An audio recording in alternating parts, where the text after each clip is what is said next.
legislation, it will make suggestions. So I think that's something that people have to remember too, that they're kind of like a watchdog group in some regard. So I think there's been some concern that, oh, they're going to come in, the committee is going to say, we want to do this, and automatically it's done.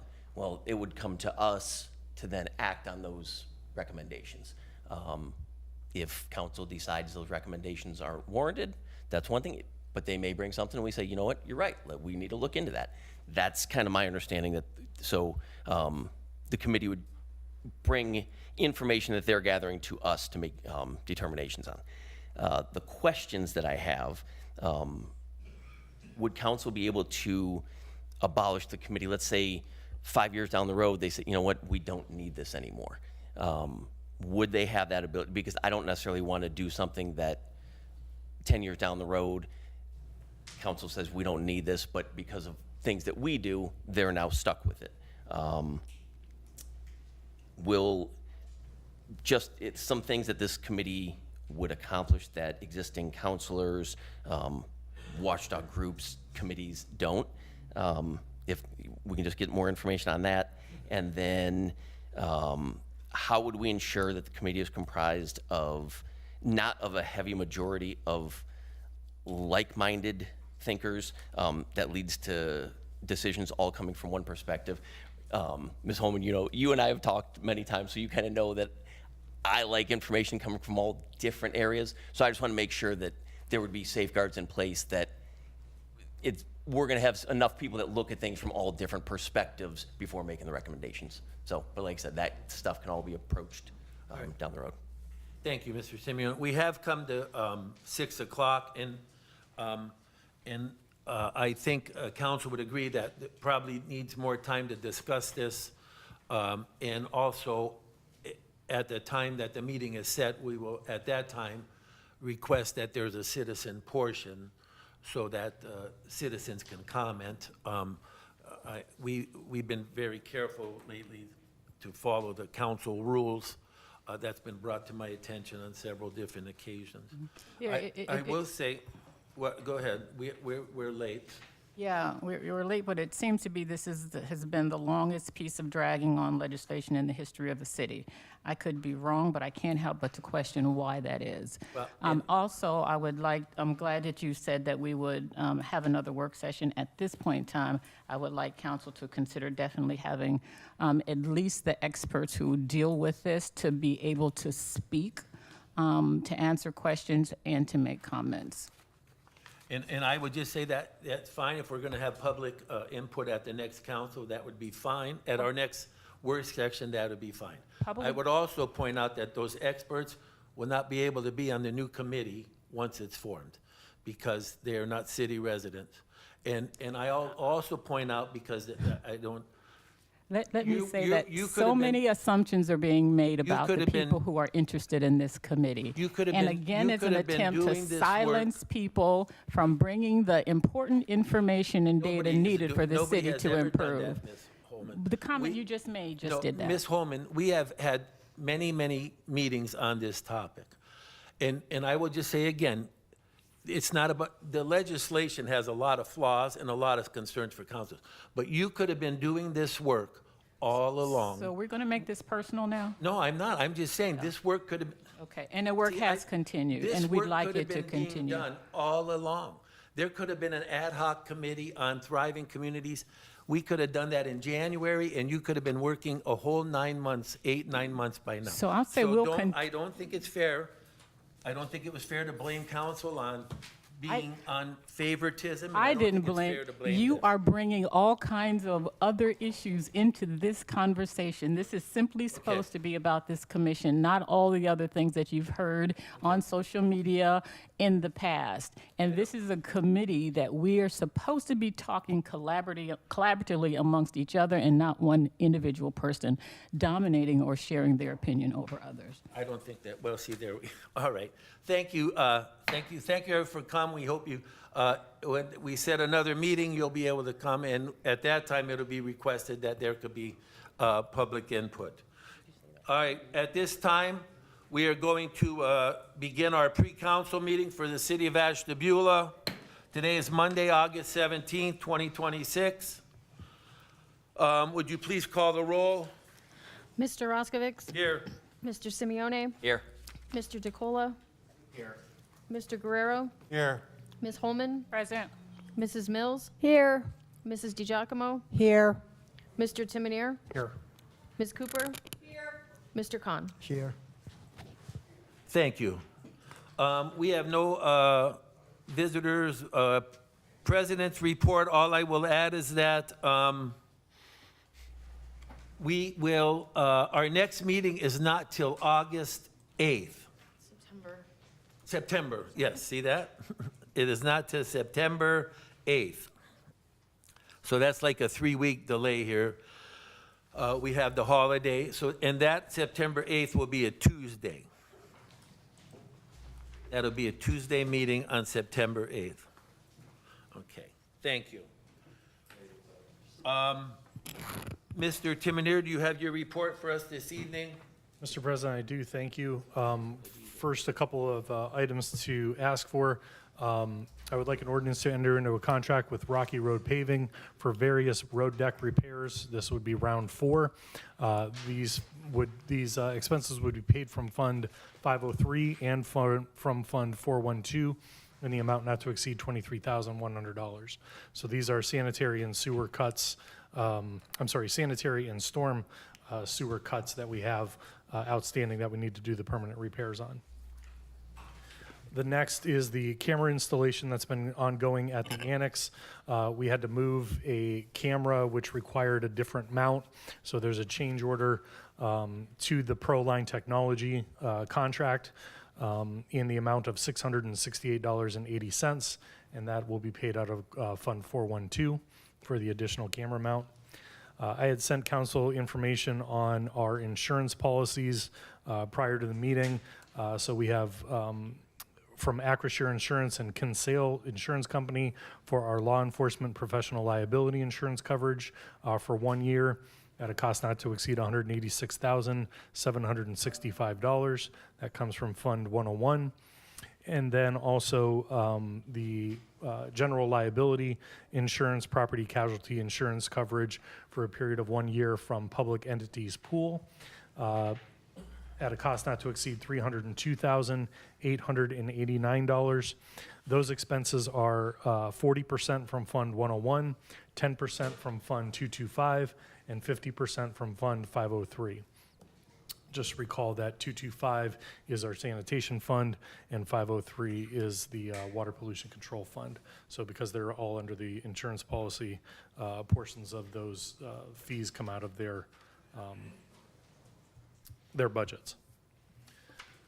Just a quick update on Main Avenue. As most of you have probably seen, we're nearing completion of the sidewalks.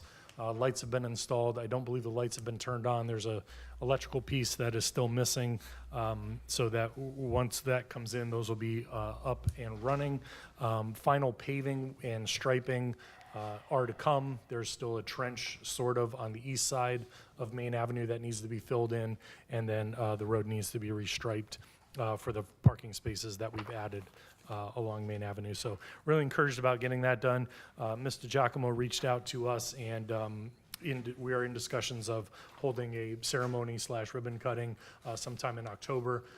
There is big media groups that handle this from the state end. So we've been in contact with them about getting scheduled. So as soon as we have that all nailed down, we'll put that information out to council, and hopefully you can attend.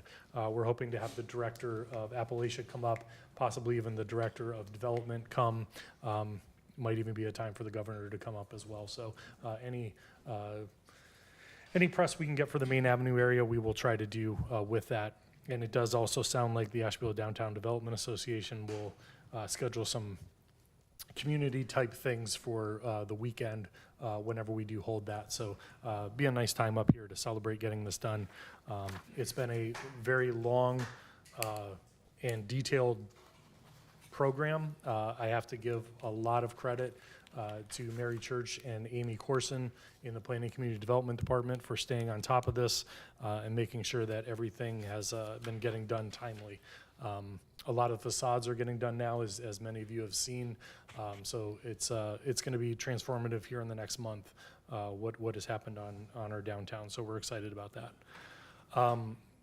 Last week, many of you have heard us talking about the East 23rd Street property that's been in court forever and ever.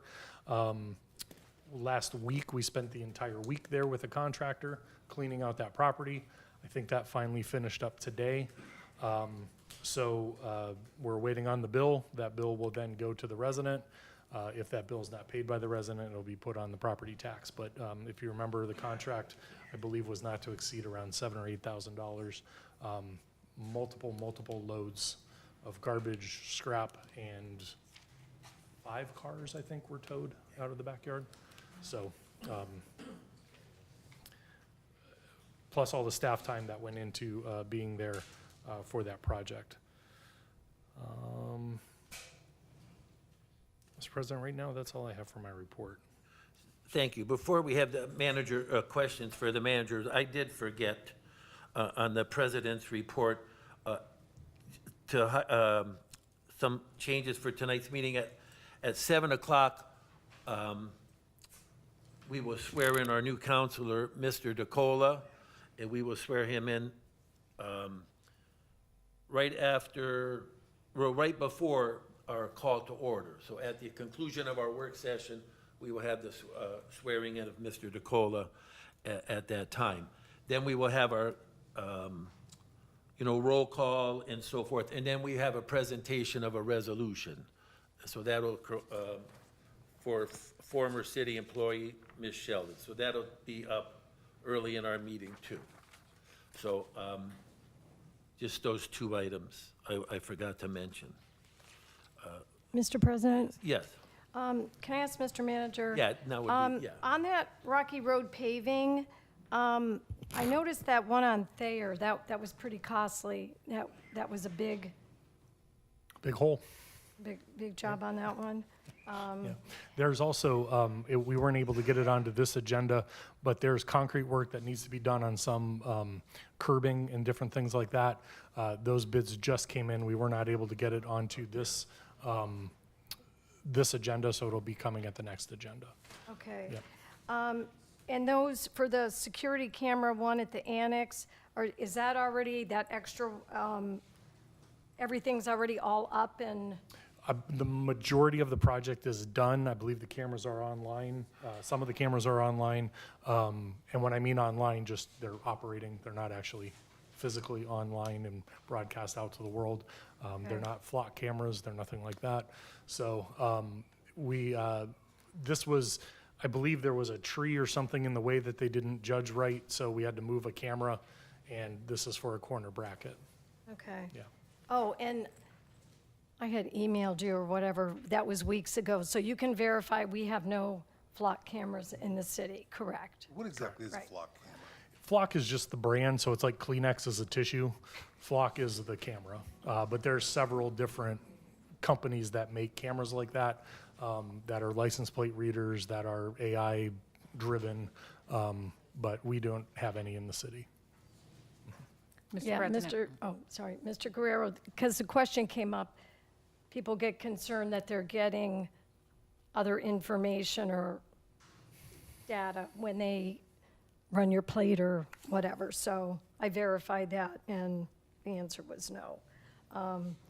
But I was wondering, on that water pollution, there was all those listings. Are most of those like scrap, or are those pretty? That's all. I'm sorry. You know what? I skipped right over that one. So I need an ordinance to dispose of Okay. obsolete and unneeded equipment, round 2, for the Water Segue. Pollution Control Department. Thank you, Ms. Mills. Okay. Yes, those are old pumps that just can't be rebuilt anymore, or the cost of rebuilding them. Usually, if the cost to rebuild is going to be anywhere between like 50 and 75% of a new one, we just buy a new one. Okay. Because they're pretty good about taking pieces, They are. parts out and Yes, rebuilding yes. If and. there's stuff that can be saved from those, they will. The rest of Okay. it will be scrapped. Yeah. So, and with that insurance, because I know I had asked Mr. Khan a couple questions on it, but, so we've increased some of those coverage? Yeah, the policy, so we're switching from Travelers to PEP. Okay. They came in very strong. Some of their the coverage is a little bit higher in some areas. And then for the Kinsell, for the law insurance, for the law enforcement insurance, it's a higher coverage as well. Okay. And I'm figuring when I was looking at that, the way times are, they probably need it. And I saw that they have, so we have like 1 million sewer backup. That's like for the buildings. Does that cover, is that all of our city, all of the buildings? Like it's That's not for our properties, yes. all of the, Yes, yes. Mhm. okay, city properties. Okay, Yep. thank you. Mr. President. Yes. Mr. Timonier, I'm asking this question, hoping that we already have an answer, but I want to be proactive so we're not going cleaning up after the fact. Now that the Main Street sidewalks are pretty much done, depending on the code, are we in compliance with the number or whatever the ratio is for, I don't know if you call them cuts, but for the people who are wheelchair bound or need walkers on wheels to be able to get up onto the ADA ramps. Which is Yes, again? ADA ramps, yes. And as the spots get painted out there, there will be designated handicap parking areas along Main Street, or along Main Avenue, where those cuts are. So those will become the ADA accessible parking areas. So we have the ratio, the number of cuts needed for wheelchair and walker in addition to the parking areas. The cuts by the code have to be by the handicap parking areas. So those are where those are. They will correspond with the parking areas. Mr. President, Yes. so I have a question a resident asked, and I see Chief Stell is not here tonight because you said it would be good to ask him this question. So I'm just going to throw it out there, and whoever can answer it can answer it. How's it going with our 6-man traffic enforcement team? So I'm not sure where the 6-man came from, but I did ask Chief Stell about this earlier today, knowing that he wouldn't be here. We have not done much with it to date. They're kind of getting all their ducks in a row, how they're going to operate. If you have seen in the Safety Forces Committee. Mayor, in my report, we'll be addressing the higher number of Yes. traffic violations that we did last month in response to that. Okay. They're getting better. Yep. So that has increased as Mr. Guerrero's just mentioned. But with summertime vacations, the injuries we have, now that we have some people coming back from that, they're going to pick up their tasks of what they would like to do. Thank you. Mr. Manager, so on that, I know I sent you that one email, that person on that street that's in Ward 4, concerned with the speeding. Can we move those? We will be moving those around, but there are some higher priority, Okay. longer stretches that we Yeah, need to but move I into. I had said to them, I'll throw that out in the email if we could possibly, I think we have move our that next, there. I think we have our next 2 locations identified coming up. So we're going to Okay. try to move, I think we're going to try to move it tomorrow to one of the locations, and then we'll. because keep I moving know, around. we had people from Bridge Street would come up here and talk about the speeding, which, I mean, it's kind of an area we all go to at some point, and we're walking there so you can visibly see it. But, as I'll ride my bike around, or just, it's everywhere in the city. I just don't know if everybody's in a hurry or running late or whatever, but it's, and we want to encourage kids to go out and play, and it just is, personally, I've noticed, and it seems like we're getting more of those. And I know that our officers are doing everything, but it's like one of those things, same thing like litter, you gotta be there and catch them right at the exact time. But I just noticed it's really bad. Mr. Simeone? Mr. Manager, Ms. Holman talking about the sidewalks got me thinking, and you did talk about this a little bit, I believe, in the last meeting, the Soiree Event Center right there. I know you said there was an issue with how far out their basement came, and they're working on that. Once that is all done, they are going to then pour that portion of sidewalk, correct? Yes, Okay. yes. Yeah, that's going to have to be opened up to address the basement, so that's why they did not do the permanent concrete there yet. Okay, and like I said, I thought you had mentioned that last time. I just want to make sure that they were going to be taken care of there as well. Yes. Yeah, on sidewalks, I got a call today from a Station Avenue resident. The sidewalk, she said there's a hole in the sidewalk, or I haven't had time to drive by it yet. If the sidewalk falls, that's still the homeowner's responsibility? That is, but that if there's a hole, that could mean that a sanitary lateral or a storm lateral, which again, if it's behind the curb, is on the homeowner, but we would like to go out and identify that because that could be getting something into the system. So if you shoot me an address, we'll go take Yeah, a I'll look give you the and address. try to help and them. we'll do- Yep. Yeah, 'cause I wanted to call her, but I don't want to tell her that's, that's the. We can without try to knowing help more. them. All right, Yep. thank you. Mr. President? Yes. Oh, can I ask Mr. Manager, I did have another call in regards, and we're getting lots of those about the sidewalks. So we still have the sidewalk reimbursement program. That's correct?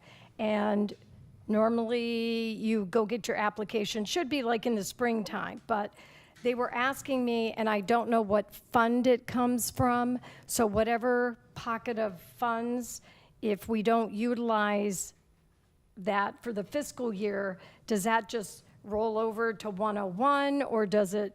No, it stays within the fund that it originates, but if Okay. it's not used, typically each year we put aside $20,000 for that. Okay. And we get close to spending it all. I think there's only been 1 year where I've asked for an appropriation of a little bit more money than that. But Okay. typically we do have the money. Okay. All right. It's $2.75 per square foot of concrete. So when people get their work done, and it's reimbursed. So you pay the bill first, we show us proof that you paid the bill, and then we reimburse $2.75 per square foot of the concrete. We do need the bill itemized out so that it shows the cost for concrete and the cost for labor. Okay. So, Mr. President, a hypothetical situation, say you just have like one sidewalk. Block, that yeah. is- If you dug that out yourself and bought bags of concrete and fixed it, could you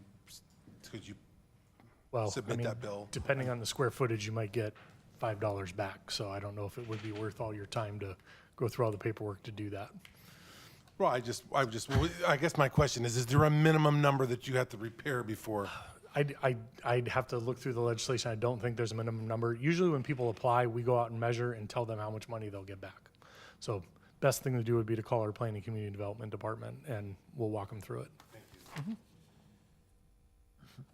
Okay, are there other questions for the manager? Mr. President, just Yes. one other thing I forgot to mention, just to keep you updated on the status of the toters. After our meeting, I was approached by several other vendors to say, hey, would you mind receiving a quote from us about containers? I did receive a few other quotes, and I did ask them to send us the cans so that we can evaluate them side by side with what we currently have. And then in going through all of the bills that we send out and the active accounts that are received from the finance department, and then matching that up with the county auditor's website of how many actual structures are in the area, we're still trying to narrow down how many actual cans we have to buy. I had about 2,800, and that was based on, we have 2,600 units within, 2,600 structures within the areas that we still have to do. 28 being, we have duplexes and triplexes where you need more than one set that have to go. It looks like we might be closer to 3,000 that we need, and the estimate that I got was for 2,800. I've also gone back to the original company that we purchased them from and asked them if they could update the bill a little bit more because we're ordering more cans. So I'm awaiting those instructions back, and then I may have to come here for a change order, and then we'll be able to order those right after the next meeting. Mr. President, so I keep getting asked, and which you probably don't even have an answer for this, but when would you guesstimate that this will all be rolled out? So I would like to order them right after the first September meeting. It's about 4 to 6 weeks for production, and then we hope to also have the company that would distribute them, both of the people that I'm entertaining have groups that would distribute them locally. Plus, we also had a local firm that distributed them the last time, so the county I mentioned to you is gonna pick up the tab for that. I'm helping them collect all the data for that. We're hoping as that truck pulls up, we can start rolling them out. So, November, I would say in October. October? I would say, if it's 4 weeks and we order them at the beginning of September, 6 weeks, probably mid to late October. So, but if we say November and then it's October, we make people happier. Could do that if you would like, yeah. Okay. Yeah, I don't want to deliver them in the snow, obviously, but I'm hopeful sometime in late October. Okay. Did you get any more info on residents that, like the ones that they currently have? You were, No, we haven't. We had talked about that. We did just pick up a lot of them when we did wards 1, 2, and partial of 3. They left them at the curb and we took them, but we still have to come up with a solution for that. okay. Yeah. There's going to be a lot of trash cans. Okay, thank you. Okay. We will move on to the Finance Director's report. Mr. Khan? Thank you, Mr. President. We have 2 items for tonight. And the first item is a resolution honoring Carolyn Sheldon on her retirement from the City of Ashtabula Finance Department. And the second item is an ordinance to make supplemental changes to appropriations in the general fund and all other funds listed on Exhibit A for the current expenses and other expenditures of the City of Ashtabula, State of Ohio, for the period of January 1st through December 31st, 2026, in the amount of $116,917.79. Okay, thank you, Mr. Khan.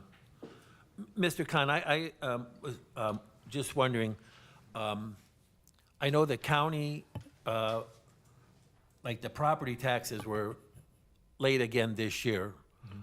They were way late, getting to the residents. And so I think they were due in August or something, maybe sometime. So I'm just wondering, are we short on receiving our money from the county? And is that affecting our overall operations or budget or anything? It doesn't directly affect the budget. It might affect, cash liquidity. Okay. But we have investments in different funds that we can move Okay, funds so- back and forth. So, and then we would replace them with when do we anticipate getting those? So I think the bills are actually due the 19th, so 2 more days, I think the Wednesday this week. Treasurer's office usually turns those around pretty quick to the auditor, and then the auditor is responsible for distributing those.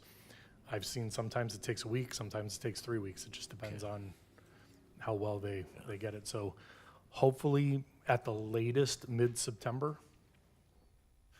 Hopefully. Yeah, because in the not too distant past, we used to get that in June, so I don't know what the problem has been the last couple of years.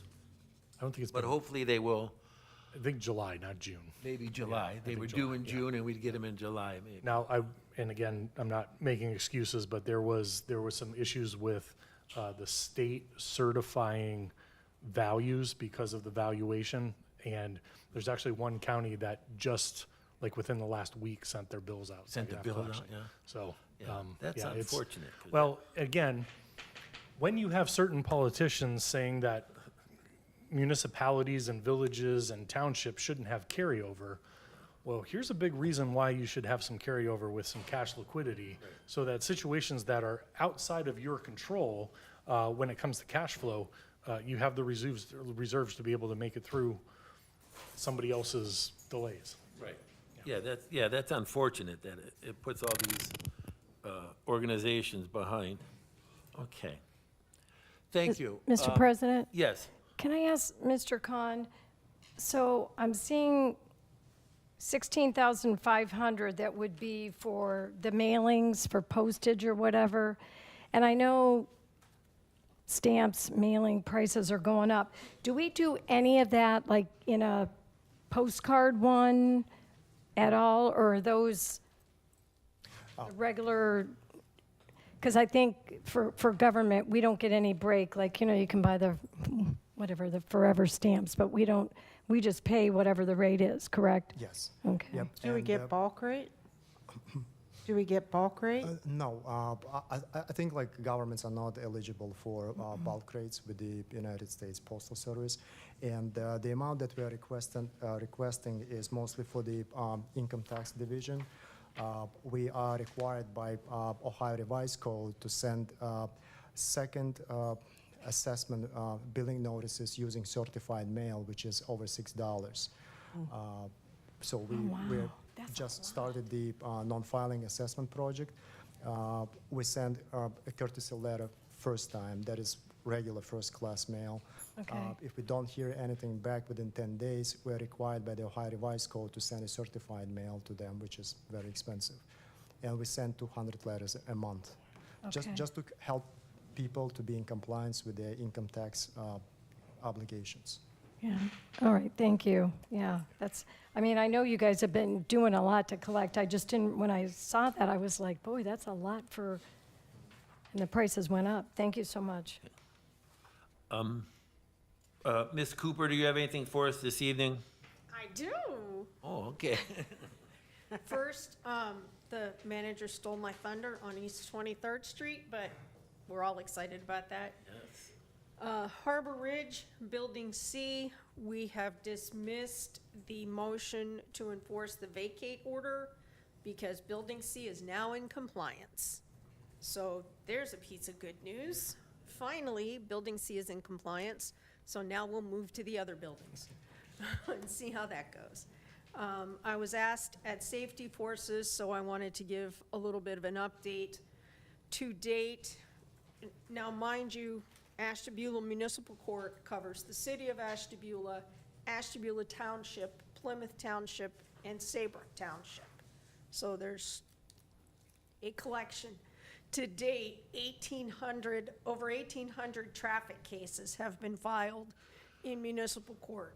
That could be anything from a speeding ticket to a seatbelt violation. And on many of those tickets, there's more than one offense. So there are over 1,800 traffic cases that have been filed to date. There are over 730 criminal cases that have been filed to date. Those are all reviewed and filed by my office. So, and there are 230 cases, reports that are in my inbox to be reviewed in the, God willing, not too distant future. And that doesn't include any of the civil matters that Ms. Colgan has under review or any of the dog cases that she has under review, animal control cases that she reviews. So for 5 people, we stay pretty busy. Pretty busy, yeah. But I did want to give you, since that was requested, I did want to give you that update. Thank you, All I Ms. have. Cooper. Thank you. And I think that East 23rd Street is a prime example. You've probably been dealing for 6 years maybe, because I know Mr. Pugliese was still here. So I know a lot of times the residents get frustrated, but these things take time. It doesn't mean the city isn't working on them, because we are. And it, like you say, it feels good, but boy, it takes a long time to get there. It does. And Mr. President, I will tell you, there were 5 injunction hearings set for today. Okay. One of them was an agreed judgment entry. One of them was continued for 60 days for more clarification. The other 2 people didn't show up. Okay. So there will be default judgments entered against them, but we're proceeding on the injunctive path Good. as often as we can. Thank you, and I know the citizens appreciate that. I know. Mr. President? Yes. Can I ask Ms. Cooper a question? So with the Harbor Ridge and other nuisance properties, every time we go in, are we charging a fee when we go back? Or is it one fee per year for everyone? What fee are you talking about? Isn't there a fee when you own rental properties that you pay to the city? There's an annual fee Right. that you pay for the city, to the city, yes. But no, we don't, if we Number one, not all of the violations are on rental properties. Some of them are properties that people live in. And no, the city does not charge a fee every time we go and inspect a property. If, for instance, Harbor Ridge, we were there for days at a time, and we did not charge them a fee for each day we were there. The property on East 23rd Street, as Mr. Timnier said, city employees and at least one law enforcement officer was there most of the week. The officer was there twice, but we don't charge a fee every time we go and inspect, no. Because most of the time it is, and unless it's a rental property that we're giving a occupancy certificate to, it's an inspection of the outside of the building. Harbor Ridge is different because we had complaints and had to inspect the inside of the building. But no, there's no fee each time. Is that something, I'm just throwing it out there, that you're taking up all of the city's time. I just, would be nice if it was an escalating fee that might discourage you to not be such a difficult person. My concern would be if we had an escalating fee, we'd be in court even more trying to collect the fee. And it would It's cost just food for thought. more time and effort. Mr. President, we Yes. do have some fees associated with, like if there's an inspection scheduled and they don't show up for the inspection, we do have some fees for missed inspections and different things like that, but not having to go back to the property. Okay, Ms. Milberg, is there anything for council? Yes, there is a ribbon cutting ceremony that's part of a grand reopening and 1-year celebration for Cloudbreak Counseling Services. They've moved to a new location at 1184 Lake Avenue. The event is on Saturday, August 29th, from 1 to 4 p.m., with the ribbon cutting ceremony taking place at 1:30 p.m. That's August 29th, you say? Yes. Okay. All right, I see we're going on. So we're going to go on to our committee reports, community development and economic development. I do have a report. We met on August 5th, and it was a data center presentation and committee direction. Molly Bryden of Policy Matters Ohio presented on the fiscal, environmental, infrastructure, public health, and transparency issues associated with large data centers. Topics included tax subsidy, electricity demand, ratepayers' impact, water use, on-site natural gas generation, PFAS concerns, labor standards, non-disclosure agreements, and community benefit agreements. Ms. Bryden recommended stronger disclosure and reporting requirements, meaningful public participation, a distinct zoning classification with a robust conditional use process, and enforceable community protections. She advised that a moratorium can be useful when it provides time to develop a substantive policy. City Manager James Timonier reported that the data centers are already a conditional use under the city's zoning code, and that the ongoing master plan and zoning update offers an opportunity to address them proactively. Because of Ashtabula's limited land and preferable uses for available acreage, he does not wish to see a data center located in the city. He also cautioned that a current moratorium proposal could unintentionally affect other prospective investments. The committee reached consensus that before any moratorium advances to council, it should be strengthened with substantive policy language identifying specific harms, standards, and safeguards. Assistant City Solicitor Catherine Colgren will research whether the city may restrict employees and elected officials from signing developmental-related non-disclosure agreements. City project updates. The Main Avenue sidewalk project is substantially complete. Decorative lighting awaits final electrical connections, and the sidewalk section near Swarry Event Center remains pending a resolution of a basement-related issue. Several facade grant projects have begun. Work on Collins Boulevard continues, and the paving program is underway with sub-base repairs being completed before final paving. A railing fell from the inactive Western Center Street overpass. The structural bridge components were not compromised. Police are investigating. Norfolk Southern anticipates final replacement plans in late September, followed by public bidding. Parks and Recreation. The Parks and Recreation Board is exploring a Hometown Heroes banner program honoring veterans and first responders, with the new city-owned downtown light poles identified as a possible pilot location. The board is also considering expanded programming at Cornelius Park, including concerts, movie night, food trucks, and family events. Both ideas remain exploratory, and no funding recommendations have been made. Flowers installed at Veterans and Cornelius Park through the ATEC Horticultural Program are flourishing. Permanent zenotaph markers honoring Medal of Honor recipient Isaiah Hayes and at a Montford Point Marine and Congressional Gold Medal recipient have arrived and will be installed at Veterans Park. Other business and next steps, a formal report on the city's coordinated homeless outreach efforts will be scheduled for a future committee meeting so that the information can be presented publicly and televised. The city's tax abatement policy is expected to return for committee's review.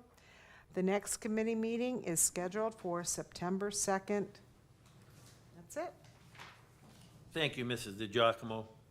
Finance and Personnel will be meeting this Friday at 8:30. Public Works and Utilities, Yes, we'll be meeting here on Tuesday, August 25th at 8:30 a.m. and then finally Safety Forces. Yes, Mr. President, I have a small report.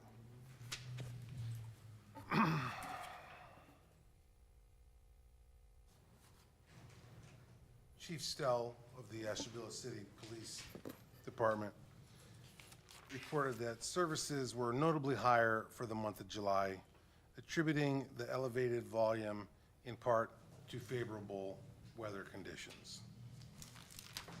That being said, them being so busy, they still offered 15 speeding citations were issued during the month, which is a significant increase over prior months.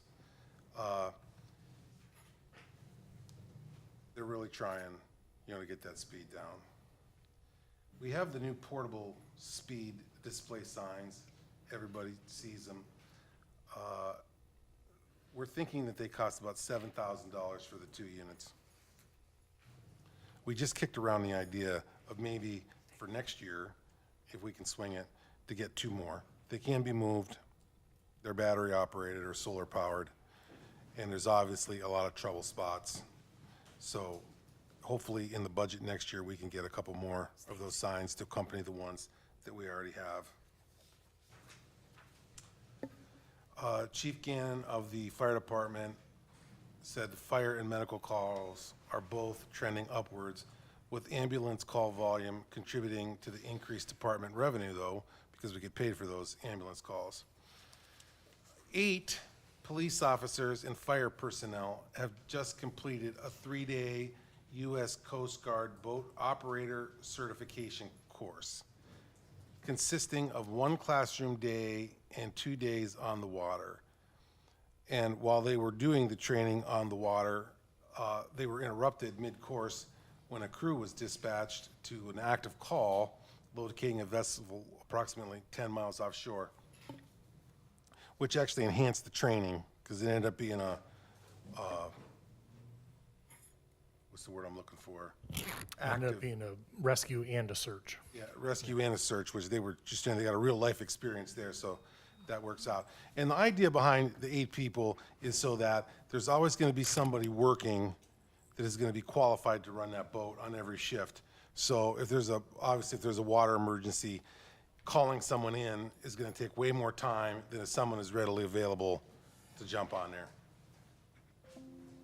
The Stone Garden Federal Grant Program was historically supporting Homeland Security-related boat operations. That didn't work out too well for us. They didn't want to fund, the repair of the boat, so, and then that money ended up going right back, which was kind of disappointing. The city manager reported that we have been getting a lot of cooperation from Congressman Joyce's office in the pursuit of reopening the Coast Guard station. It's coming down to a staffing problem. Fairport is also down on staff, and the idea behind not staffing us was so that Cleveland and Erie could be properly staffed, and even they're not properly staffed at this point. But it is the city's intent to hire at least one firefighter this time to offset the impacts of retirements and injuries, which is expected to produce meaningful overtime savings. We had the examination for police and fire. 2 of the candidates are going to the police school. They're not eligible to be hired yet because they don't have their certificates, but we are thinking about hiring one of the firefighters that is done with his training. And we're awaiting a grant decision for a new cardiac monitors for the fire department, which were described as extremely expensive without grant support, so really hoping that those come through for us. And as our city solicitor, Ms. Cooper, has stated in her report earlier, the caseload numbers are at extremely elevated levels. She has several jury trials, pages and pages of cases waiting for charge review, a lot of violent crimes, that we don't normally have or are happening. I'm assuming that all coincides with the police uptake and the good weather, and I'm sure that's all part of the problem. And then her office has applied for 3 or 4 grants, and they're waiting the results of those. There is discussion regarding a new State House bill that would help with the hiring of police and fire on lateral moves. Hoping that maybe we can attract some of these guys that have been out of the industry for a couple of years. They can come back at their regular skill set. And on the good news, the equipment shipments for the new ladder truck have begun to, we don't have the truck yet, but we're getting some equipment for it. And then with the procurement arrangement, that has to be shipped here locally, and then it is transported to Columbus to be outfitted onto the new truck. And we're hoping that October, we are at the point now where they can actually track the building of it. So, and I think we have a vehicle identification number for it. We've already made several payments on this mythical ladder truck, but it is coming. And because we bought it 3 years ago, a new one is another $500,000, so we are going to make a savings there. And our next meeting will be September 10th, and that will be at 8:30 right here at the Council Center. Thank you very much, Mr. President. Thank you, Mr. Guerrero. Planning Commission and the Historic Preservation Board met. They really just talked over some things that they're working on. They're working with the builder and some building owners. Planning Commission is meeting this week, and I'm waiting on the agenda. I think they're going to discuss a lot of the zoning material that has been developed. Yeah, Mr. President, so this is the meeting of the Planning Commission where the master plan update will be hopefully approved by them and then recommended to council for passage. Most of you should have, there hasn't been any changes since we uploaded it, so I would very much encourage council to start looking over that master plan update. If you have any questions, forward them to us. But I anticipate your first September meeting being the first reading of adopting the new master plan, and then the second meeting in September for passage. Okay. Okay? All right, very good. That's good to know. Okay. Thank you. Those are all our committee reports. Do we have any new business or proposed legislation? Any old business or legislation that is on for its second reading? I don't know. I think we have something on for second reading this evening. Oh, what are those? Oh, the building numbers for the alleyway. The residents who live on alleys, you'll have to get those your address numbers on the back of the alley also. Okay, and then we have a few minutes for the good of the order. Is there any discussion for the good of the order?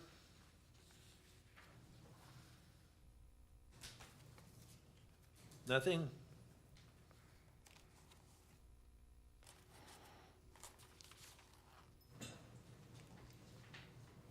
Okay, all right, very good. Mr. President, Yes. can I ask just real quick, Mr. Manager?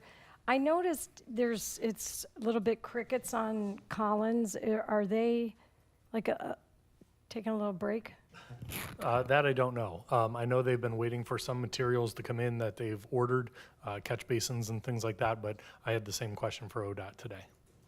Okay, so do we have like a date it's supposed to be? There is a date in the completed? contract.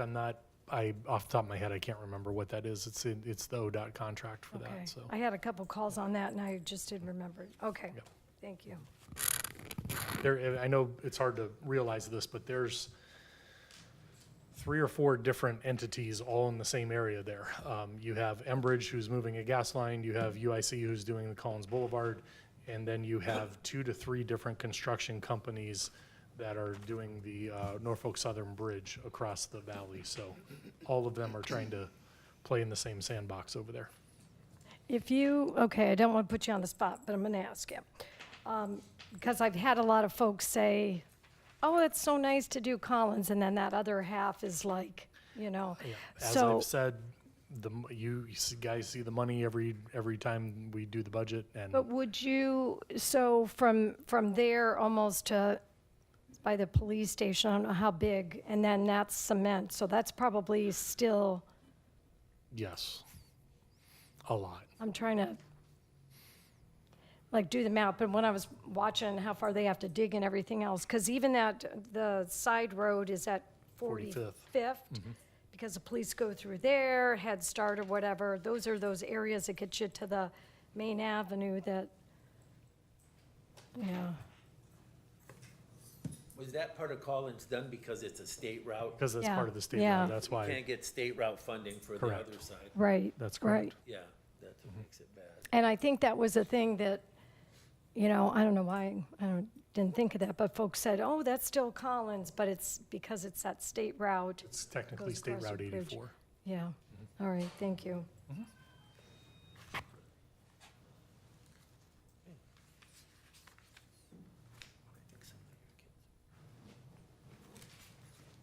Okay, very good. All right, I think we have about 5 minutes, maybe? 7? Okay, good. We have 7 minutes before we will begin our next session.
All right, thank you very much. We're, welcome to our council meeting. We have a happy occasion this evening. We're going to swear in our new counselor this evening, Mr. Scott DeCola. We want to welcome him to council, and we're happy that he's here. And we're always excited to have new members and welcome him to here. And we're sure he's going to do a good job for the city and the residents. And so I just want to introduce him. He's going to be sworn in by his, the Bible is being held by his wildfire dance troupe. I'll let him talk, and then he'll be sworn in by Mr. Timonier. So we will begin. Scott, when we're done, feel free to take the microphone and share anything you'd like. Thank you. Okay, all set. All right. And raise your right hand, please, and repeat after me. I, Scott A. DeCola, I, Scott A. DeCola, do solemnly affirm do solemnly affirm that I will faithfully execute that I will faithfully execute the duties of the office the duties of the office of Ward 1 Counselor of Ward 1 Counselor of the City of Ashtabula, Ohio. of the City of Ashtabula, Ohio. I will, to the best of my ability, I will, to the best of my ability, preserve, protect, and defend preserve, protect, and defend the Constitution the Constitution and the laws of the United States, and the laws of the United States, the State of Ohio, the State of Ohio, and the City of Ashtabula. and the City of Ashtabula. I furthermore solemnly affirm I furthermore solemnly affirm that I have not directly or indirectly that I have not directly or indirectly paid, offered, or contributed, paid, offered, or contributed, or promised to pay, offer, or contribute or promised to pay, offer, or contribute any money or valuable thing, any money or valuable thing, or promised any office or employment or promised any office or employment as a reward for giving as a reward for giving or withholding a vote or withholding a vote at the August 4th, 2026 at the August 4th, 2026 meeting of the Ashtabula City meeting of Ashtabula City Democratic Party Precinct Committee, Democratic Party Precinct Committee, convened by the Ashtabula County Democratic Party convened by the Ashtabula County Democratic Party Executive Committee Executive Committee, pursuant to ORC pursuant to ORC 731.43, 731.43, at which I was appointed. at which I was appointed. So help me God. So help me God. Congratulations and welcome aboard. Thank you.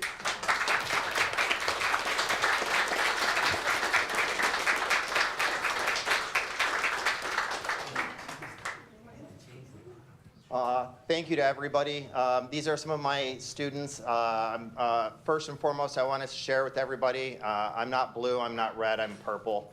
I went to Thomas Jefferson, I went to Columbus Junior High and Harbor High School. I care very deeply about our community and the future of it. I want to thank my wonderful dancers for coming today to being part of this democratic process. I call them tomorrow's generation, and that's truthfully what our city should be about, pushing ahead towards the future, not for just one ward, but for all wards and all the residents of Ashtabula County. And thank you to the Democratic Party for choosing me, and I hope to fulfill this duty, the civic duty. So thank you.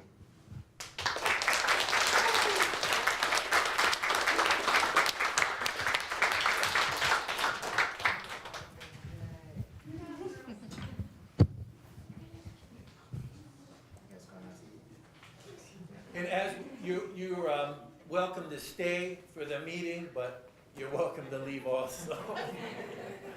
Feel free either way. And thank you all for coming.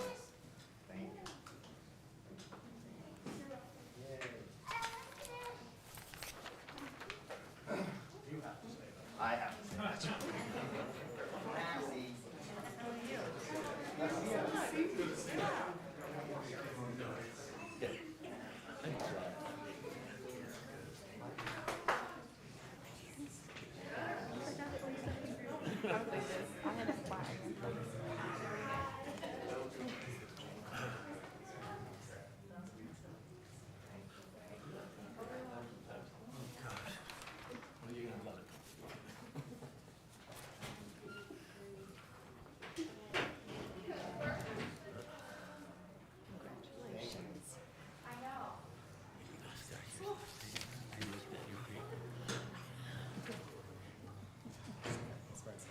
We're going to call our meeting to order at this time. If you would please stand for the prayer and the pledge.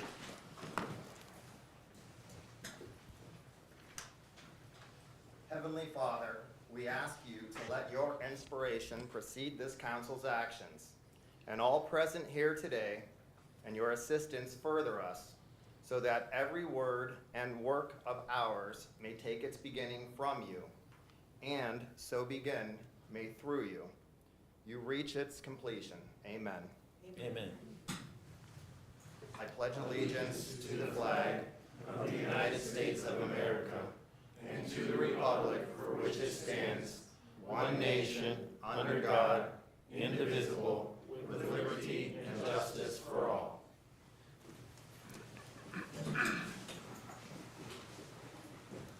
Would you call the roll, Ms.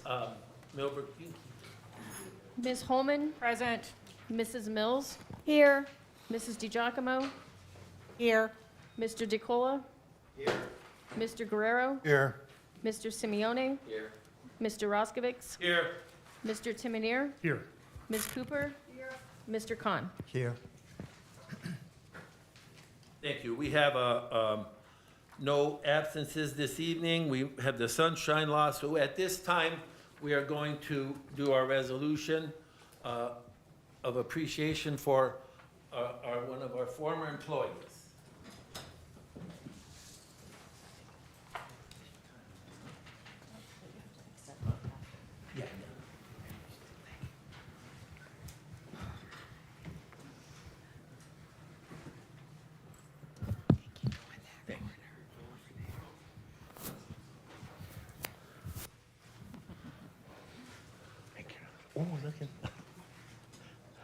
We have a resolution of appreciation for, are you going to read this? And you got that too, okay. We have a resolution honoring our 37-year employee, Mrs. Sheldon, who worked in our finance department for a long time, like I said, 37 years. And I'm just going to repeat, if you don't mind, what I said at the retirement party. We've been through 4 finance directors since I've been here. And the last 2 have come from far away to come and help us out. But all during that time, City Council never really worried because we had Carolyn. We knew that she was there, things were gonna keep running, keep operating, keep going smoothly. And we knew we were in capable hands. And so that meant so much for the council. So we're happy she's retiring. We wish her all the best. I think you have a birthday tomorrow? I do. Okay, so you're gonna have a birthday tomorrow? And so, you wanna read this, Vlad, or you wanna read that? Okay. All right, why don't you read your thing? Okay. It's both an honor and a privilege to recognize Carolyn as she retires from her role as Assistant Finance Director.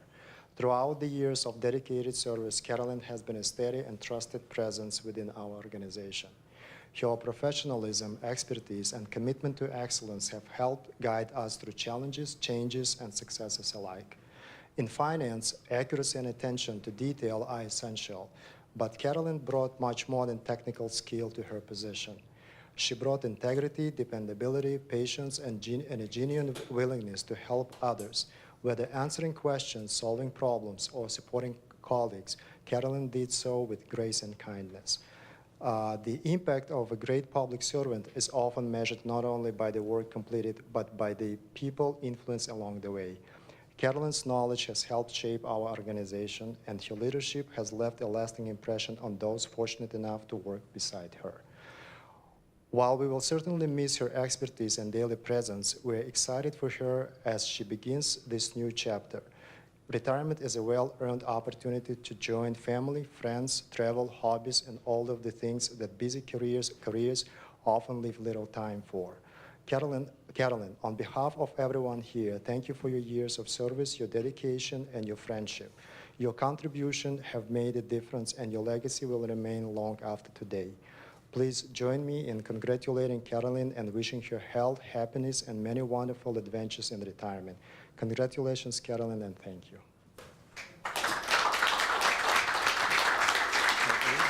all good? Okay. Yeah, and this resolution says pretty much the same thing, but let me just add that Carolyn, she came to the city in 1989. She's been human resource and payroll administrator since 2014, assistant finance director since 2015, acting finance director in 2023, interim finance director in 2025. She has led several projects, including the implementation of the right time staffing software, conversion accounting software from CMI to SSI, the establishment of bank reconciliation within SSI in 2018, the creation of the city investment program in 2022, which has been a wonderful thing for the city to have. That was just fantastic on your part, and it's been a big benefit to the city. The review of 3 years of delinquent tax accounts, the development of procedures and certifying delinquent accounts with the Ohio Attorney General's office, and the establishment of reporting procedures for workplace injuries, drug-free workplace practices, and more. So Carolyn has consistently satisfied all financial reporting standards and deadlines and continually improved departmental processes, thereby enabling her to assume additional responsibilities as needed. She has been a trusted and steady presence within the city of Ashtabula. Her professionalism, expertise, and commitment have helped guide the city for many years. So, whereas Mrs. Carolyn Sheldon's knowledge has helped shape our organization and her leadership has left a lasting impression on those fortunate to work with her and beside her. And where your contributions have made a difference, and your legacy will remain long after today. Now, therefore, be it resolved that this City Council and these public officials do hereby convey to Assistant Director Carolyn Sheldon our sincere congratulations on your retirement, and we thank you for your service to the city and Ashtabula County. Thank you. Thanks. Want to say anything? I just appreciate the opportunity to serve, and it's been a real pleasure working for the city of Ashtabula. Thank you, Carol.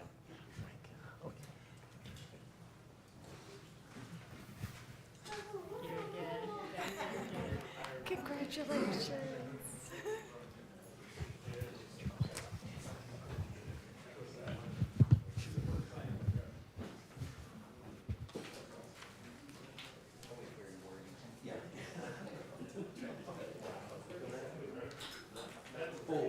Yeah, you're real. I'm done. Very good. Thank you. All right, we will now move on with our reading of the legislation. You want to accept that resolution? Oh, yeah, we have to accept that. I will entertain a motion to accept the resolution. I'll second. Mr. Guerrero moves. Oh, I thought you did. I'm sorry. I'll second. That's all right. And Ms. Mills seconds. All in favor, or do I need a roll call? No. All in favor? Aye. Anyone opposed? We will approve that resolution by a 7-0 vote. Thank you. And now that we have Mr. DeCola here, we're going back to our regular procedures. 7-0 votes, 5 votes will go for passage, and 4 votes will still pass, but with 30 days delay before institution. And so we will go on. Okay, we will now have the reading of the legislation. Ordinance number 2026-144, an ordinance authorizing the city manager to enter into a contract with Rocky Road Paving for various road deck repairs, Round 4. Ordinance number 2026-145, an ordinance authorizing the city manager to enter into a change order number 1 with Proline Technology regarding city annex security camera installation.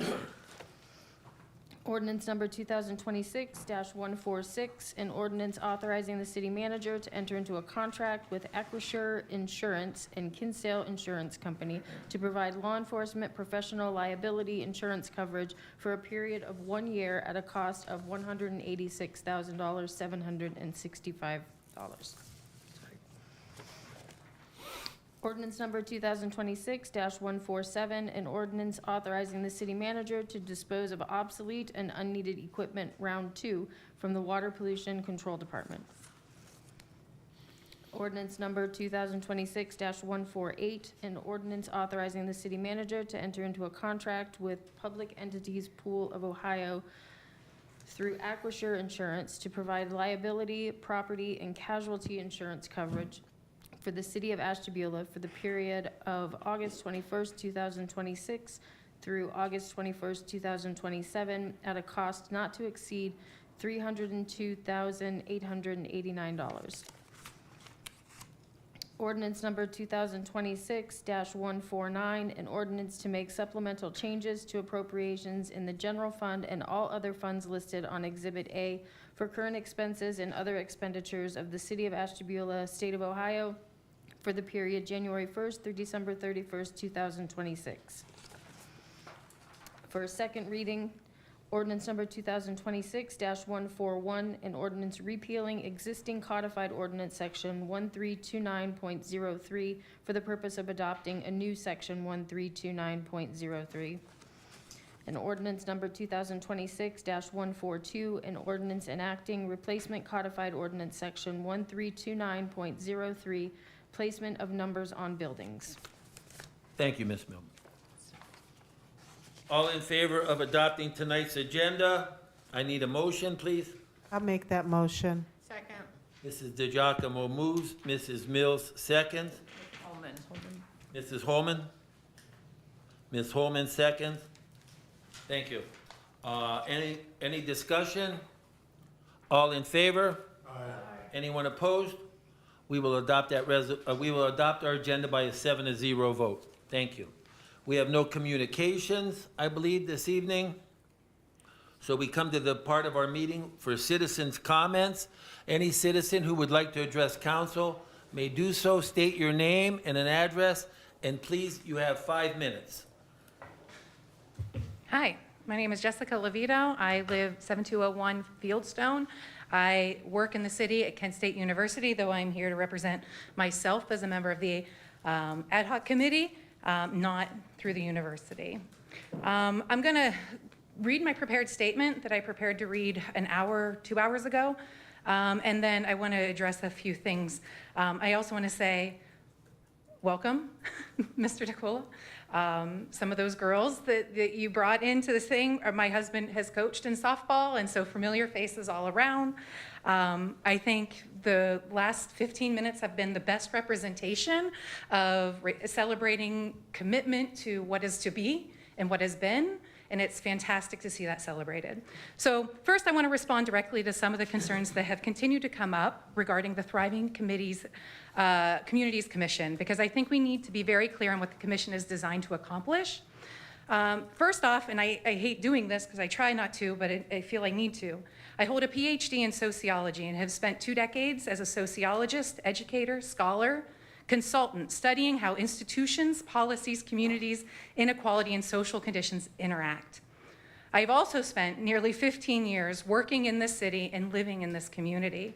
I have raised and am still raising 3 children here. My students live and work here. This is both my professional expertise and my home. I have also served on the committee since its inception. This work did not appear overnight.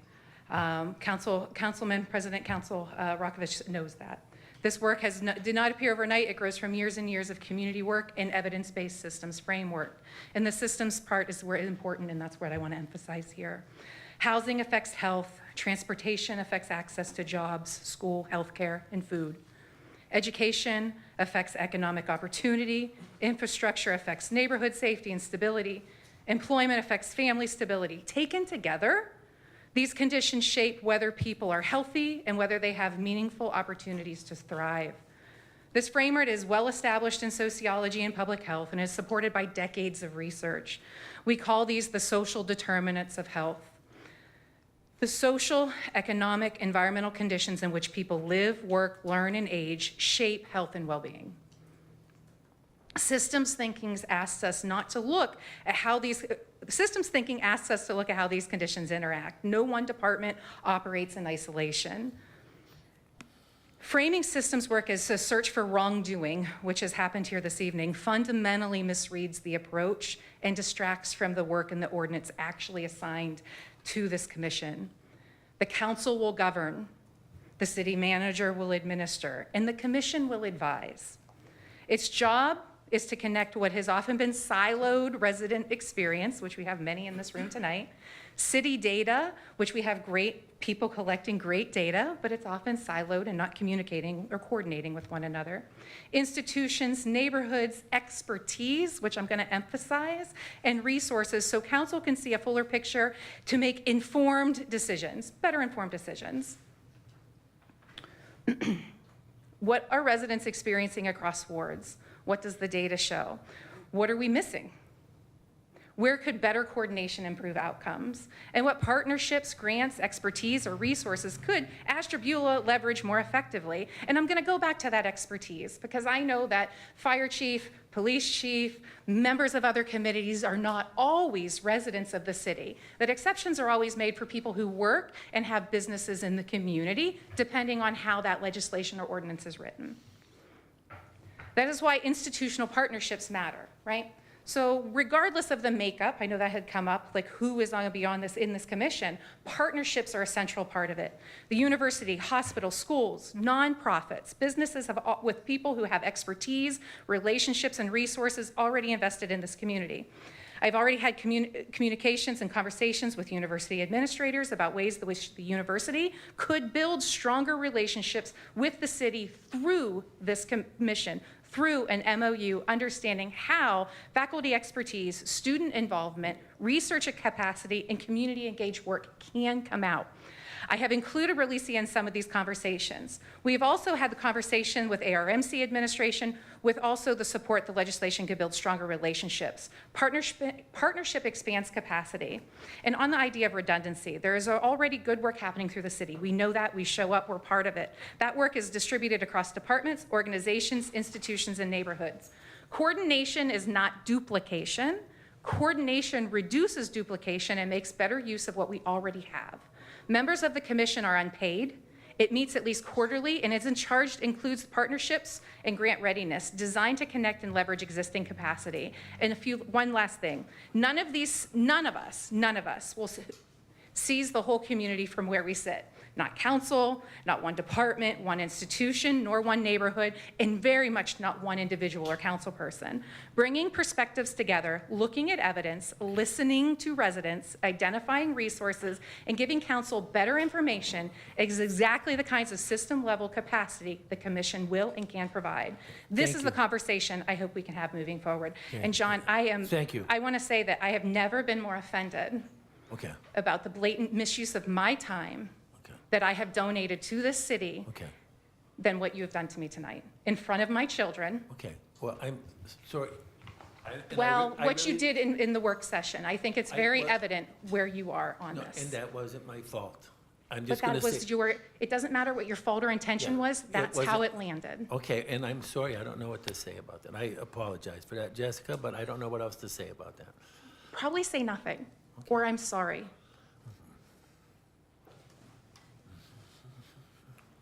Thank you, Jessica. I'm Steve Chase. I live on Arlington Avenue. I only need 2 minutes. And I have 3 things to discuss now. If you're going to hold people to 5 minutes, get a timer and actually put it so they can see it so that she knows how much time she has left. You guys are paying attention at times. It's not fair to her to know where she's at in her 5 minutes and then have you guys gavel her. That's not fair. I have two things that I came to talk to you guys about. Both of which revolve around the property at 900 East 23rd Street. Don't know if you guys heard or not, but it finally did get cleaned up. Most of you have been on council for a while now. That community, that area that's been dealing with that property has been dealing with it for 10 years. And quite frankly, anybody on council who's been here for more than 4 or 5 years, you should feel ashamed of yourself that they dealt with that and had to deal with that mess that was there. I dealt with it a little bit in my tenure with the fire department, and it was a frustrating mess, and the housing department's dealt with it, and Ms. Colgan's assistant, Ms. Cooper's assistant, Ms. Colgan, has dealt with it extensively. I came here not only to say that I'm really disappointed that it took 10 years to get resolved, but I am glad it got resolved. But I want to point out the amount of time and effort that I don't think you guys understand that the housing department, specifically Steve Nelson, and the solicitor's office put into this. I'm a math guy. I can do the math in my head, and I can tell you that between the two of them, they have hundreds upon hundreds of hours invested in one property. And I recently saw somebody complaining on Facebook about the housing inspector not being out there, not coming to visit his house, his rental property in some time and whatnot. And I had to defend him because these properties that are like that property take an inordinate amount of time and resources that people don't understand. I'm going to guess between that property and Harbor Ridge Apartments, that's probably about a year's worth of manpower right there alone. And it's ridiculous that people don't understand or appreciate the amount of work that her office and the housing department puts into dealing with situations like this. And I don't think you guys comprehend how much time and how much taxpayers' money is being spent on salaries to deal with it. So kudos to those people for following through with it. I'm glad that it finally got cleaned up, and I hope you guys can take the time to maybe have a conversation with the people involved and realize how much work went into it and how much time was involved in it, because it was ridiculous, and it's just one. So thank you all, and congratulations.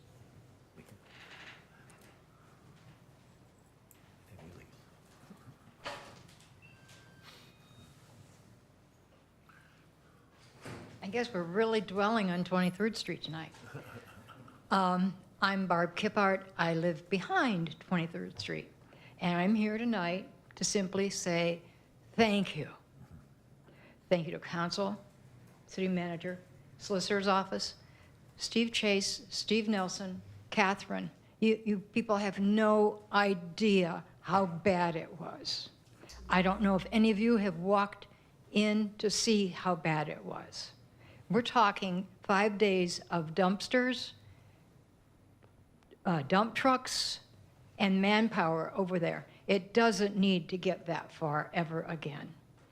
I'm asking that you check to see if there's another way that this can be stopped from going further in other areas. And on a side note, on the same street, because this happened, I saw 2 other people cleaning up their yard. So all you need to do is one house on every street, and the rest of them will be cleaned up. Mr. Manager, is there anything being done in zoning? I know they're redoing zoning right now. Is there anything being done in zoning to control this situation so it doesn't have to go to court? I've lived in Saybrook, I've lived in North Kingsville, and I've seen properties not go this far before they were cleaned up. What can we do to change this?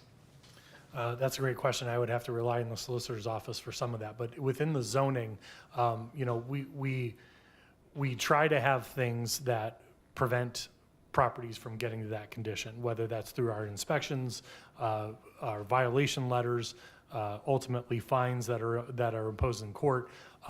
But what it really comes down to is that residents' willingness to clean up their property.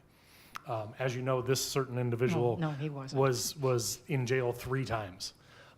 What I found most disturbing was as we were pulling stuff out of the backyard, he kept asking, can I save that? Can I keep that? Can I do this? You've had years to go through that. And quite frankly, 9 dump truck loads were brought for scrap. And he So could have that made was money. that was money he could have No, he made on definitely his own. had. He Right. definitely has a mental issue. So I think there's some other issues, like you said, playing factor there. And unfortunately, we see that in other areas. There are homes, believe it or not, when you look at the outside, they're pristine with flowers and landscaping, but they're hoarder homes. You can't walk through Yeah, them. right. And sometimes we find that out from the police department or the fire department that had to do an ambulance run or a welfare check. And you would have never known it from the outside, but Well, what's going on the inside. So And secondly, this house probably is one of those houses. we unfortunately feel Couldn't that go way as in. well. Yeah. And So, the garage and the shed. we're gonna, stay up on this. If we see stuff starting to accumulate again, we'll do the enforcement that we need to do. If there is legislation that makes it stronger or gets it through the court proceedings faster, I'm all for it. I just wish there was something more that could be done before it had to go to court, because that's where it's taking so long. to You go know, and through. unfortunately, before it goes to court, it's just the willingness of that person to actually clean up their property. And my second topic, someone here said, if you're not a resident, you don't care about the city. And I have to tell you, I've owned 2 businesses in the city before I lived here. One in Ward 5 and one in Ward 2. One on Park Avenue in Ashtabula in the 70s, and one on Carpenter Road in the 80s. I had customers that I cared about deeply, and I cared about the city deeply. I didn't have to live in the city to care. So I want to go back to that portion in your work session. You don't have to live here to care. Thank you. Mr. President, before Yes. you move on, Yes. I will tell you, one of the things that the Solicitor's Office is doing going forward is we're going to move towards civil remedies and injunctive relief faster. Okay. It seems to be more effective than a criminal prosecution, so we're filing more injunctions, and if need be, we'll get court orders for the city to clean the property up and put it against the taxes, or go to court and recover the cost. But that seems to be Better a way. little bit more effective. Takes a little longer, it's a lot more work on our part, it's a lot more time on the housing inspector's part, because they have to be at court. So, but that's the one thing that we learned from this, is that seems to be more effective. Thank Mr. you. President. With that effectiveness, though, comes at a cost. So, like, this clean out is probably gonna be $7,000 to $8,000. We hope to recoup it. My guess is it's gonna end up on the taxes, and where it goes from there, it goes from there. Thank you. On the scrap issue, does the city get that money, or does the contractor? The contractor is gonna deduct, in the contract that we have with the contractor, that is to be deducted from his overall bill. Yeah. Yes, sir. Yes, hello, my name is Louis Murphy, 5016 Lake Road West. Just come with 2 questions. First of all, I am also a member of the ad hoc committee, have been for a little over, I'm gonna say maybe 2, closer to 3 years. Just 2 questions though here, and obviously you guys do not need to answer if you don't want to. But could council please inform me which standing committees, boards, or commissions we have currently active in the city that are not mandated to have under the Ohio Revised Code? I don't understand the question. So there are some committees that have been established that are not mandated for a municipality to have. Which of our committees that have made remarks during that portion of the meeting do we have that are not absolutely required by a city to have? Yeah, go ahead. You want to say? Mr. President, Yeah. since we're a charter city, we follow the Ashtabula City Charter, not the Ohio Revised Code, in terms of our organization and structure. And in our charter are the 4 committees that are listed. Yeah, so, Gotcha. Lastly, I guess then, thank you to the experts in this field that our committee pertains to for donating so much time and energy to help make our communities more equitable. thank you. Hi, City Council. Blake Hinkle, Ward 1. It's good to see everybody. It's been a little while since I've been to one of these things. I was on vacation last meeting. I did pay attention, though, and I wanted to, first and foremost, I think we all kind of forget the fact that perception is really reality in today's day and age. And so in regards to recycling only in wards 1 and 2, the perception was the rich wards had it, the poor wards didn't. And it's really great to see that in the face of that, the city manager figured out the financials and brought it to council, and council was relatively on board.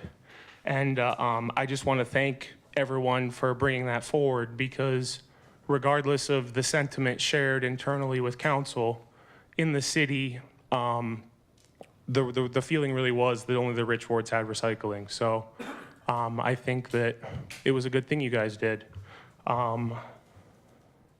Is it, going back to some stuff that was said earlier in the meeting, is it legal for the housing inspectors to inspect the inside of rentals? Is that something that could be legal?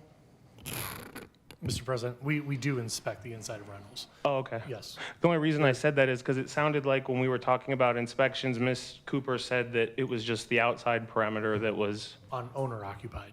Oh, okay. So we would have to have either a search warrant or Okay. other cause to enter into a owner occupied home. But on a rental, there are interior and exterior inspections. Okay, thank you. I'm glad I misunderstood. The final thing I wanted to say was just, well, actually, I'm going to say something else as well, but the other thing I wanted to say was just that I'm really heartened to hear that you guys are exploring legal remedies for the efficacy of NDAs being signed by legislative members. I'm going to be very frank. I think the signing of NDAs by elected officials is corrupt behavior. It may not be done in a corrupt way, but my opinion is that if you're doing the public's work, you owe the public the answers. And I think there are very few exceptions, and what I mean by that is like the military and things like that, where an NDA would be appropriate. But I can tell you that if down the road Meta approach, and I'm not saying it will, no shade intended anyway, but if Meta approaches the city of Ashtabula and we find out there's a data center or something coming, and you guys signed NDAs about it, I will be here to raise hell over it, because that's crap. The final thing I wanted to say was just, I had missed the pre-work session, and I'm hearing some frustration here, so I'm assuming the meeting didn't go well received, Ms. Holman?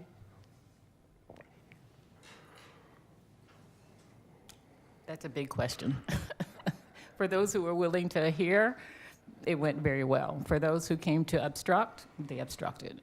But it's not the end of it. We still hope to continue the conversation through another work session that is open to the public to be able to ask additional questions and make their contributions so that we take seriously.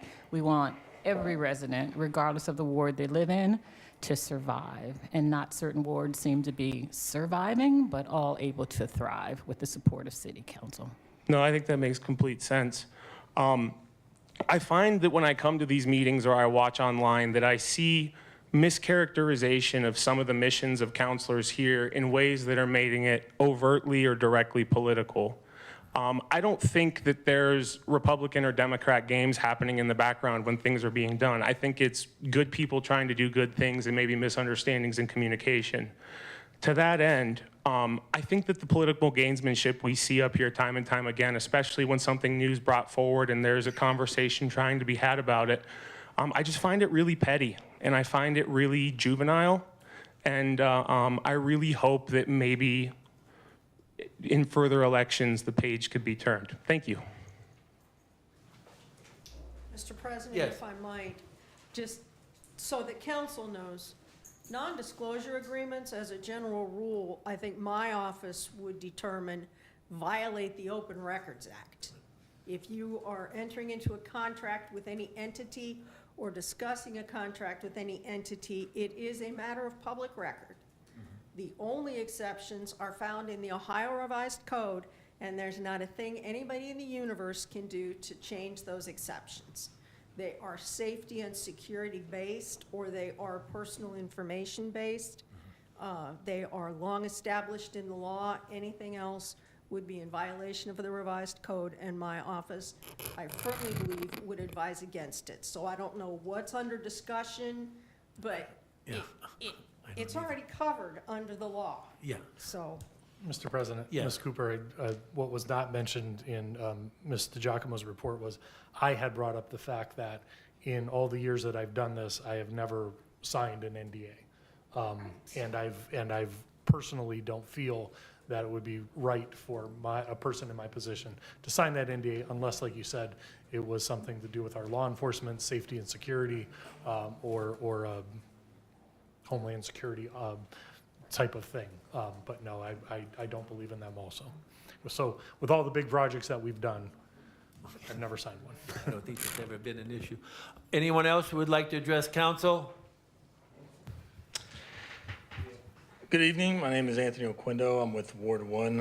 I just want to go back to the cleanup that was being discussed. This is something that I brought up, and I hate to continue to harp on it, but I see no change. What is the deal with the overgrowth around the underpass on Lake Avenue?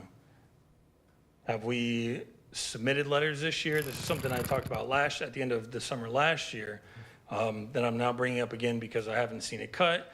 The leaves, the overgrowth is growing down the side of the hill into the sidewalk area where you have to bob and weave to walk down the sidewalk. Mr. President, so yes, CSX has only been here to cut it once this year. And we have found out through their acknowledgement that there is federal legislation that says they're not required to maintain their properties. However, within municipalities in certain situations, they will agree to cut X amount of times. I have asked them if they would be willing to enter into a contract with us so that we can maintain the property for a fee. We're discussing that right now. Okay, I think I talked to you about it in a message, but about the Center Street underpass. The plan for them is to have maintenance, or are they tearing that down, part of it? I know one of it is like decommissioned or like unused, or? So the most western bridge is no longer used for rail traffic. The rails were taken out of there. And then the eastern one is still active. Actually, Big Boy that came through here went over that bridge. Since we had Norfolk Southern in town, I was able to inspect the two underpasses with them and one of their representatives, and point out the issues that we felt were with those two bridges. Norfolk has been in design to replace the Center Street underpass. So from what I'm told, by the end of September, they should have final design, and then would have to go out to bid and everything at that point. Okay, I just want to thank Norfolk Southern for being willing to at least talk to us. You can say they are head over heels above CSX, and I'll have no qualms about saying that. Okay, Yes. well, then I want to publicly shame CSX, which I've done for many times. Yes. But, yeah, I guess I'll message you, Jim, about the whole overgrowth thing, because I would like to know if we've looked into that further, if there's anything we could do, because I think it's ridiculous they get to operate with impunity in our city. You know, unfortunately, yes, it's our federal legislators have heard my cries about this. You know, I know that people think we're not doing anything with the bridges, but I actually was able to talk to lawyers from the Surface Transportation Board, which is pretty much the highest level you can get to in Washington when it comes to these things. Unfortunately, I was told by them, which we did announce publicly, CSX feels the bridge on Lake Avenue is safe, and they no longer wish to communicate to the city of Ashtabula about it. And that was told to me from the lawyers at the Surface Transportation Board. And did the lawyers advise any other avenue that we should take? No, I mean, I got that meeting due to Congressman Joyce's office pushing for us to get that through the Federal Rail Commission and then onto the Surface Transportation Board. So our hands are tied. Unfortunately, at this point, it seems like it. It doesn't mean that we're not still barking up all the trees that we can. I like a hard fight. Yes. Thank you. Anyone else addressing council this evening? Seeing no one, we will move on with our agenda. We will have approval of our minutes. August 3rd, 2026 pre-council meeting was called to order at 6 p.m. by President Roscovics. Present, Mr. Roscovics, Mr. Simeone, Mr. Guerrero, Mrs. Mills, Ms. Holman, Mrs. DiGiacomo. Officers present, City Manager Timonier, City Solicitor Cooper, Finance Director Khan, and Clerk of Council Milberg. I'm sorry, may I have a motion to waive the reading of the minutes in their entirety? So moved. Ms. Holman moves, Mr. Simeone seconds. Any discussion? All in favor? Aye. Anyone opposed? We will waive the reading by a 7-0 vote. August 3rd, 2026 regular council meeting was called to order at 7 p.m. by President Roscovics. Mr. Roscovics offered the opening prayer and the Pledge of Allegiance was recited. Present, Mr. Roscovics, Mr. Simeone, Mr. Guerrero, Mrs. Mills, Ms. Holman, Mrs. DiGiacomo. Officers present were City Manager Timonier, City Solicitor Cooper, Finance Director Khan, and Clerk of Council Milberg. May I have a motion to waive the reading of the minutes in their entirety? So moved. Ms. Holman moves, Mr. Simeon seconds. Any discussion? All in favor? Aye. Anyone opposed? We will waive the reading by a 7-0 vote. We will now move on to our new business for passage this evening. Will you please read the legislation? Ordinance number 2026-144, an ordinance authorizing the city manager to enter into a contract with Rocky Road Paving for various road deck repairs, Round 4. Ordinance number 2026-145, an ordinance authorizing the city manager to enter into a change order number 1 with Proline Technology regarding city annex security camera installation. Ordinance number 2026-146, an ordinance authorizing the city manager to enter into a contract with Acrisure Insurance and Kinsale Insurance Company to provide law enforcement professional liability insurance coverage for a period of 1 year at a cost of $186,765. Ordinance number 2026-147, an ordinance authorizing the city manager to dispose of obsolete and unneeded equipment, Round 2, from the Water Pollution Control Department. Ordinance number 2026-148, an ordinance authorizing the city manager to enter into a contract with Public Entities Pool of Ohio through Acrisure Insurance to provide liability, property, and casualty insurance coverage for the city of Ashtabula for the period of August 21st, 2026 through August 21st, 2027 at a cost not to exceed $302,889. Ordinance number 2026-149, an ordinance to make supplemental changes to appropriations in the general fund and all other funds listed on Exhibit A for current expenses and other expenditures of the city of Ashtabula, state of Ohio, for the period January 1st through December 31st, 2026. Thank you, Ms. Milberg. Is there a motion to handle these items in consent agenda format? So moved. Second. Was that Ms. Holman or Ms. DeGiacomo? Ms. Holman. Ms. Holman has moved, Mr. Guerrero has second. Any discussion? All in favor? Anyone opposed? We will handle these items together by a 7-0 vote. Is there a motion to waive the reading of this legislation in its entirety? So moved. So moved by Mrs. Holman. Second by Mr. Simeon. Any discussion? All in favor? Aye. Anyone opposed? We will waive the reading by a 7-0 vote. Is there a motion to waive the charter requirements of 2 readings? So moved. Second, Mrs. DeGiacomo seconds. Mrs. DeGiacomo seconds, Ms. Holman moves. Any discussion? Will you please call the roll? Mrs. DeGiacomo? Yes. Mr. DeCola? Yes. Mr. Guerrero? Yes. Mr. Simeone? Yes. Mr. Roskovich? Yes. Ms. Holman? Yes. Mrs. Mills? Yes. We will waive the 2 readings by a 7-0 vote. We will now vote on the passage of these items. Please call the roll.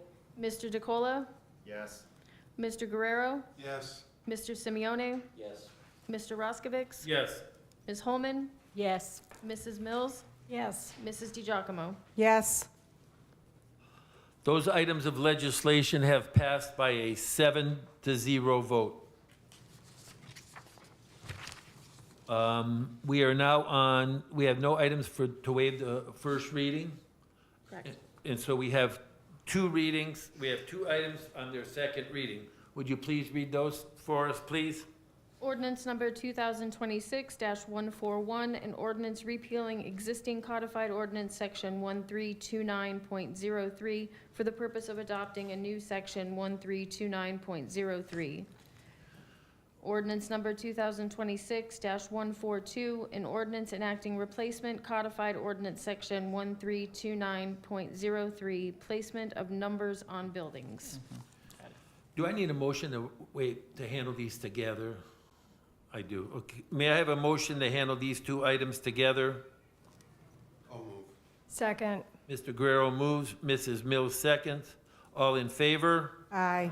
Anyone opposed? We will handle these together by a 7-0 vote. Is there a motion to waive the entire reading of this legislation? I will move. Second. Mrs. Mills will second. Any discussion? All in favor? Aye. Anyone opposed? We will waive by a 7-0 vote. We will now vote on the adoption of that legislation. Please call the roll. Mrs. DiGiacomo? Yes. Mr. DeCola? Yes. Mr. Guerrero? Yes. Mr. Simeone? Yes. Mr. Roskovich? Yes. Ms. Holman? Yes. Mrs. Mills? Yes. Those two items of legislation have passed by a 7-0 vote. Okay. I don't believe there's any approval to any boards or commissions that need approval votes this evening. Okay. We will now move on to tell us something we don't know. Does anyone have anything they'd like to tell us? I have something I just want to say. I want to wish all the kids returning back to school, all the teachers, all the administrators, that they'll have a fun, fabulous, and learning year. Thank you. Yeah, and while mine is a little past, I do want to extend a thank you to the Beulah Movie Club and its partners for coordinating, licensing, and showing the movie Goofy at the West 38th Street Park last Friday. The citizens and their parents, they had a good time. They enjoyed the snacks. They played in the renovated park painted by Ineos. I think it was last year, Ineos. Activities like this really foster a stronger sense of community. And the parents and children asked when we're going to do it again. So thank you all who participated. Thank you, Ms. Holman. Anyone else? Mr. Manager? Yes. So with their school starting, like Mrs. DiGiacomo said, and we have all this excessive speeding, people just be mindful. We have the yellow buses out there, and it just seems like we always, because we have, the schools are different, we don't have the little community neighborhoods. So we'll get cars that will park with their students right up to the stop sign. So you have to leave a space when you're going down the side streets. You have to be able to get to the stop sign. So don't forget, they can walk a few steps.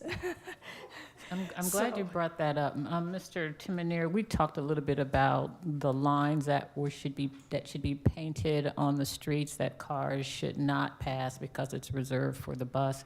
We talked about that.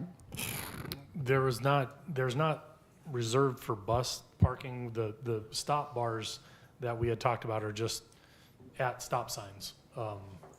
They're actually, I think the law is, it's either 10 or 15 feet. You have to stop behind. If there's anybody, right, you have to stop behind the stop bar. But as far as parking on the sides of the road, I think it's 10 to 15 feet back from the intersection. Nobody can park closer than that to an intersection. Is there any sort of a marker, or this is just something we expect people to know and comply with? A paint, a marker, anything, a line, so they know the distance? Like where the parking stops? Where they should not be parking, so the school bus. Not on every street, no. On some streets, are there? I think probably the majority of where there's stop bars, and actually what you'll sometimes see is yellow curbs, the painted yellow curb indicating like a fire lane type thing, or a don't park there. It's usually on the main thoroughfares. So your main avenues, which we have new curbing now, I don't know if we'll paint that. It'll probably be painted on the actual road, like the yellow diagonal striped areas that you see in some communities. I'd have to look at what we have for the markings, but most of the stop bars are on mains and secondary roads and large intersections. They're not on every intersection that we have in the city. Mr. President? Yes. There is a new business downtown, which I thought was exciting, in the previous Bakery on Main site. And it's owners Nikki and Jim Dufour, so it's Dufour Custom Designs and Apparel. Main focus is apparel, t-shirts, hoodies, sweatshirts, tote bags, hats, along with gift items, glasses, mugs, and more. So I think you can look them up on Facebook. But so there's a building that's now occupied. Also, the health department, they're working on the new community health needs assessment. So I'm currently on the metabolic disorder group. So we're working on an increased presence in the community at sites, outreach, senior centers, soups kitchens, educating on food and cooking. It's a lot of items that will go into like a food box or a pantry box, and folks aren't sure how to use it. They try to put recipes in there, but we're trying to get like local chefs and whatnot to do demonstrations. And we use the social determinants of health to bridge the gap for increased health in the county. So that's something that they do for all of Ashtabula County. And lastly, the local food festival, Ashtabula County. It's in historic Ashtabula Harbor. So it's Sunday, September 6th, but that's actually before our next meeting. So I thought it was cool celebrating 100+ local growers. Farmers market, salsa competition, flower boutique competition, food trucks, cooking demos, restaurant passports, and live music. It's free. It's Bridge Street, 10 a.m.